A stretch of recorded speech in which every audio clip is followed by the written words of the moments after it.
Hey guys, what's up? It's Heather with the Mosco, and today I wanted to go through what I got this year from Longfield Gardens. If you're new here, my name is Heather and this is the Mosco, where we're learning to garden together and trying things out even when conditions aren't perfect. And I recently got my order in from Longfield Gardens, and so I wanted to share everything that I got and also my plans for it and some care tips surrounding it, so that if you either ordered these items or maybe you see something you want, you can kind of know what to expect from it. If you're not familiar with Longfield Gardens, I'll link their website below, but they have a selection of usually bulbs. And what I ordered were summer bulbs tubers that you plant in the spring, and they will bloom in the summer for you. So without further discussion, let's talk about it. The first three things on here was what I got on their website for. I love to grow dahlias in my production garden in order to have cut flowers every year. If you're not familiar with dahlias, there are so many different varieties of dahlias in all shapes and sizes, but they are all gorgeous, gorgeous plants.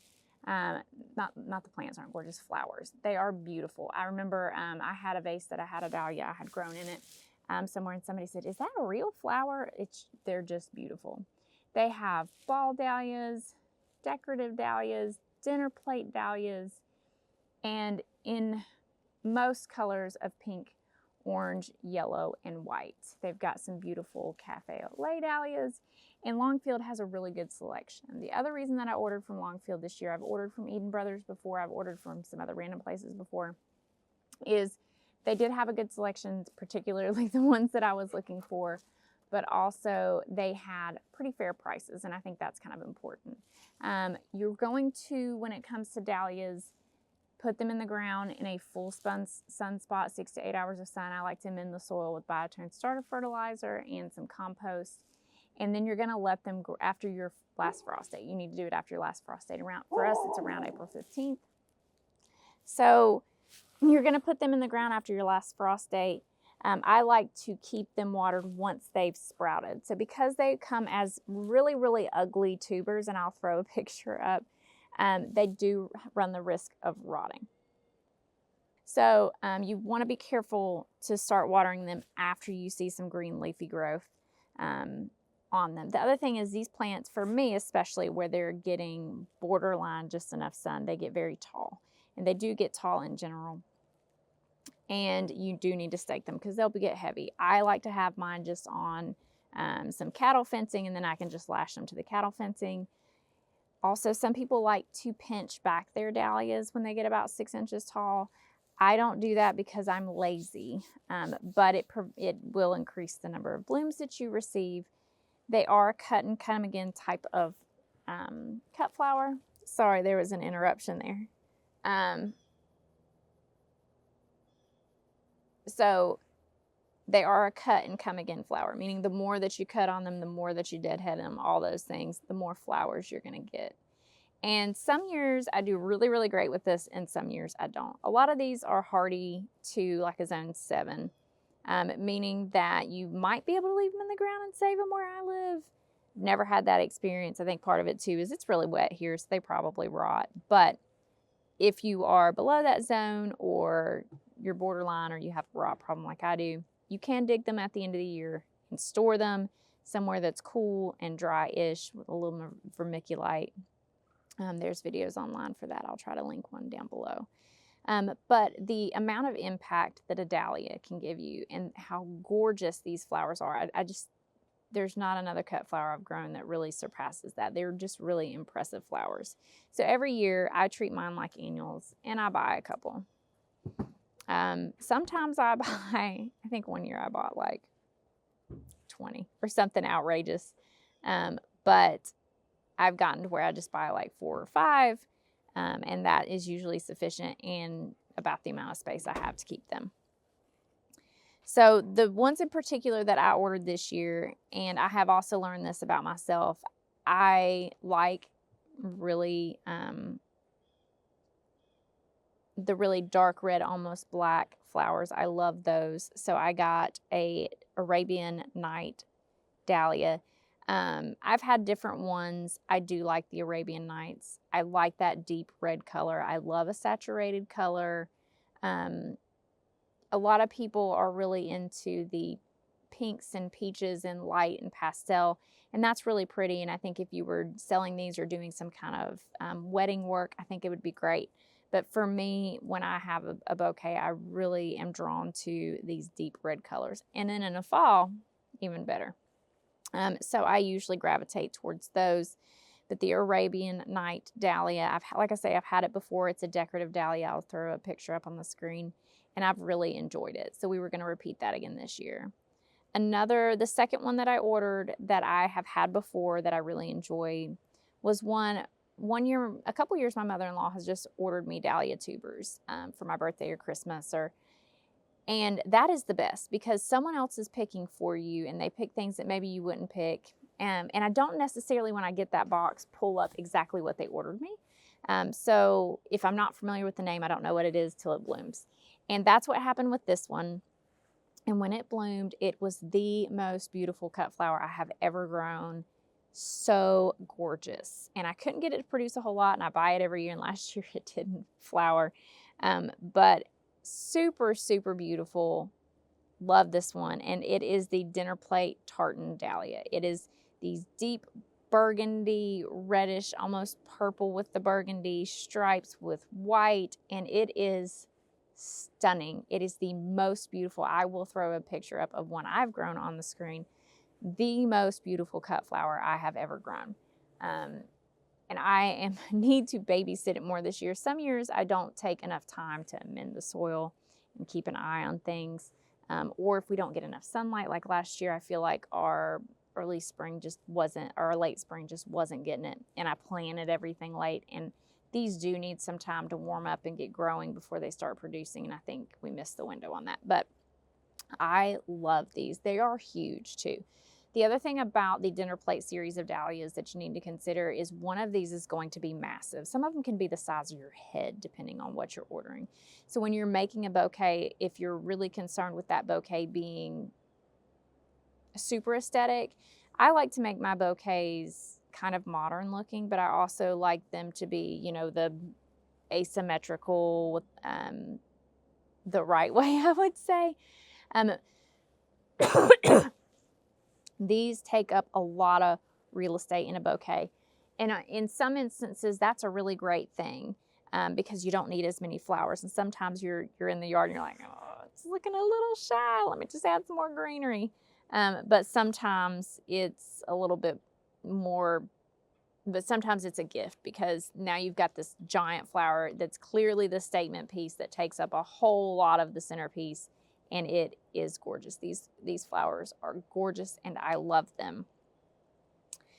So that's the dinner plate dahlia, the tartan dinner plate dahlia. The third one that I ordered this year, the third and final dahlia that I ordered this year, and this is saying a lot for me because I have previously ordered just a hot number of dahlias and stuck them all on the ground and hope for the best. But the third and final one I ordered was the Dahlia marble. The marble ball dahlia, and I will throw this picture on the screen. I really like this one because I enjoy my tartan dahlia so much and how multicolored it is that I was really excited to get another multicolored dahlia. And this one was it was peppermint-like, and I just really like that. And it was a ball dahlia, so it's going to be smaller, easier to work into arrangements. The other cut flowers that I grow are zinnias and sunflowers, and so this is going to work really well in there with those because they're brighter colors, more saturated colors, the deep reds with the yellows of the sunflowers, all of those things I think work really well together. And so I thought the ball dahlia would go in there really, really well as well. And again, because it's a little smaller, it's a little easier to work that into arrangement without it just taking over everything. Sometimes you want them to take over and sometimes you don't. And with this, we'll have both options. But the care is the same for all these dahlias. I don't usually fertilize them. I am in the soil when I plant them. You plant them with the spidery looking tubers down and the neck up. And then I think that neck needs to be like 1/2 inch to 1 inch below the soil. Amend it with biotone starter fertilizer and some compost. And again, watch your water before they get above the surface. You don't want to rot the tubers before they come above the surface. And then after your frost date, put them in the ground and have some way to stake them and pinch if you want, and they should be good to go. I don't fertilize these. I just let them go. And usually we get quite a number of flowers. And again, they're very, very impressive flowers. So I would challenge you, if you think you want one, you could put one on pot, I think, and put a tomato cage around it or whatever you need to do, but grow one and just see if you like it. The flowers that are on these, especially if you want some cut flowers, the flowers that are on these are incredible. As long as you've got full sun, you should be in a way to stake them. You should be good to go. I did order 2 more items from Longfield Gardens. The first one is kind of an out there thing. So I put some daffodil tuber bulbs, in the ground last year in my production garden, with the idea that, and it was a mix that blooms early, mid, and late, with the idea that they would be cut flowers. And I got some cut flowers last year and a bouquet of cut flowers this year from it, and it's just brought me so much joy, and I forgot about it this year. When they came back, I was thrilled. But I don't have to replace those. I don't have to replant those. They are perennials for us. So it's really, really nice to have just that section that comes back and provides us with some early season color that we don't have to do anything about. It's great. I love that. And so I saw these next bulbs, and I thought, that might be a good idea too. I watch North Lawn Flower Farm, and she does a lot of lilies for her cut flowers. She's selling them, and she wants more, high-end flowers, exotic flowers, not your run-of-the-mill farmer's market flowers. And she does a lot of lilies. And the benefit to lilies is once you put them in the ground, if they're hardy in your zone, they're going to come back every year. They're going to produce you flowers. And these flowers are statement flowers. They're things that can really, you make a bouquet around. Again, because I like saturated colors in my bouquets, and I like to do zinnias of like nice colors, I never ordered any zinnia seeds. Need to do something about that pretty soon. But because I like saturated colors, I decided that I would pick up the Flore Piano Lily Lancifolium, and it says spring on here. So maybe it blooms in the spring.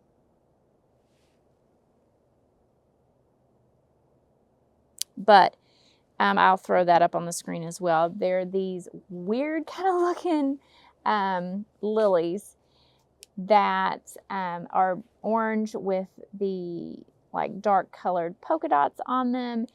And I thought they would be a really fun one to throw in the ground in the production garden. Again, this is another one that you're going to put it in the ground. It should overwinter for me though. So I don't have to worry about it. I figured if I started adding, a couple different varieties of a variety or 2 of lilies every year, then I'm going to start growing a whole section of lilies that can be harvested on every single year and be reliable cut flowers with no extra investment from me. So they'll go in the production garden, so they will be on drip irrigation. But again, amend the soil with biotone starter fertilizer, some compost, put them in the ground, probably 2 times the depth of the actual bulb, and let them go. I don't think these will need staking in mine. I've never met a lily that did, but if so, I do have cattle panels back there. I can just stake them straight to. It's not a problem. But I enjoyed these because they were a little bit more whimsical. I could totally see me using these. I don't know if you guys have ever seen those Japanese floral arrangements that have the middle pin flower frog. I do have several of those. Again, I have a modern house inside. I love the modern aesthetic, so I thought it would be really fun if we had just a lily or 2 or just a dahlia or 2 propped up on those pins in one of those shallow kind of Japanese vases. I think that'd be really pretty. But again, the idea here being that if I put these in the ground with no investment for me in the future, I'm going to continue to have cut flowers every single year. I don't have to replant these seeds or buy these seeds. They should come back and hopefully spread or divide or get thicker or whatever they do. So lily. Again, next year, want to add a different variety, keep going with it. And I did it comes as a 5-count bulb. So you will get 5 bulbs from those. Obviously, not obviously, but lilies are not cut and come again. You're going to get 1 stem from each one of those plants. So that's kind of the drawback there with lilies. Whereas all of those dahlias, the more I cut on them, the more they're going to bloom, and I do need to keep them deadheaded. Last but not least, I picked up something that is not for the cut flower garden, and it is some sum and substance hostas. I have the hosta bed that is, if you go down my stairs from my front porch, it's directly across the grass. And I am seeing hostas come up. You know, I transplanted my hostas out of the bed that I now have the incredible hydrangeas because they were getting burnt every summer. It was too much sun for them, into that bed. But then I didn't protect it from my dogs, and I was like, I bet every one of those got trampled. And I had heavily divided them, and there was probably 30, 40, 50, a billion. There was a billion with a B, a billion, just kidding, hostas in there. But I was like, I bet my dogs have trampled them. But I am seeing at least like 10 come pack, so that's really promising. So I thought, you know, over time I would just start picking up a couple hostas at a time. And again, hostas do so well here for us that I didn't feel like I needed to get plants. Bare root would be perfectly fine, a little more cost effective that way. And these sum and substance hostas are some of those really big, beautiful hostas. I'll throw it up on the screen, but going to provide us a really nice big hosta. And because that bed is just hostas it's going to be of different varieties, I wanted some of those really big ones. I've also heard as well that hostas need water to get that big. There, I have put drip in there. I haven't connected the drip, but I have put drip in there. So if they do need more water, that is going to be an option for us. Hostas, as a general rule, are shade plants. They will burn in the sun. So that bed in particular is dappled shade all day. They do like some water, but like I say, they do well here for us. They are perennials. They will come back every year. So once I get them going, get them in there, and in a couple years I can divide them and spread them. Again, I have a lot of full shade spots around here, so to have hostas to choose from. And that's the thing about some of these plants you need to think about too. I might be investing, I think I paid like $16 for these 2 roots, but once they get nice and large, I can dig one up, cut it in half, and now I've got more plants. So some of these things that you can divide around, if you really love a certain plant and you want to have it in all areas of your garden, that's something to think about, because you don't have to buy that plant every single time. You can start propagating it yourself, and spreading what you've already invested in. So anyhow, that was my list of things that I got from Longfield Gardens this year. I again will list their, put their website down below. It's a little chatty chat. Go ahead and mark down below what you're excited to grow this year. I'm really interested to see what people are excited in growing, because I get really excited about growing certain things and it changes from time to time. So I'm really excited to hear what you're excited about growing this year. Is it production crops? Is it cut flowers? Is it vegetables and food? Is it more landscaping and ornamental gardening? What are you excited about growing this year? It was 80 degrees here last week, and it is now not 80 degrees. I'm in my jacket again, and I don't love that. But spring and summer is coming. It's my favorite time of year. Fall used to be my favorite, but now I'm with my kids more. We're doing more fun things outside, and I just love it. So anyhow, that's going to be it for me. Thank you guys so much for watching this video, and we will see you in the next one. Bye.